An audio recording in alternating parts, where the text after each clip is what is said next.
Suite de cette édition, renforcer la coopération entre les populations locales et les forces de défense et de sécurité, c'est une des stratégies à utiliser pour venir à bout de l'insécurité au Burkina Faso, selon le CGD, le Centre pour la gouvernance démocratique. Sur le sujet, le CGD a organisé une conférence publique hier à Ouagadougou, conférence à laquelle ont pris part des acteurs de la société civile, de l'administration publique et privée et des forces de défense et de sécurité. On fait le point avec Paul David Bambara, Dimitri Badzini et Zoubaviel David Dabiri.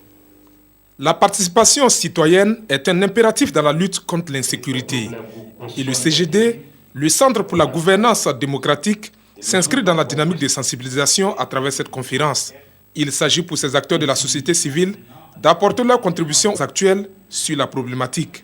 Nous avons voulu justement réfléchir à cette participation-là, à la politique de sécurité, en nous appuyant sur un élément très simple qui est le décret qui met en place justement la police de proximité. L'insécurité et l'extrémisme violent sont deux thèmes disséqués au cours de cette conférence par le professeur Augustin Loada.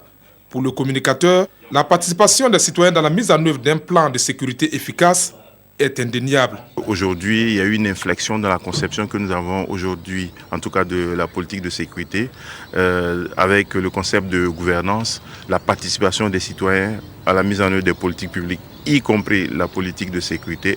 Quant au commissaire de police Roger Ouedraogo, il s'est étalé sur la police de proximité. Pour une collaboration efficace entre forces de sécurité et population, dit-il, de nouvelles mesures sont mises en place.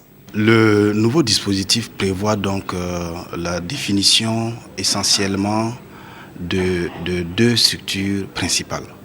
Nous avons les structures communautaires de sécurité qui vont être créées donc sur la base du régime juridique qui régit les associations. Et Roger Ouedraogo de conclure que l'adhésion totale des forces d'autodéfense à ce nouveau dispositif nécessite encore des sensibilisations sur le terrain.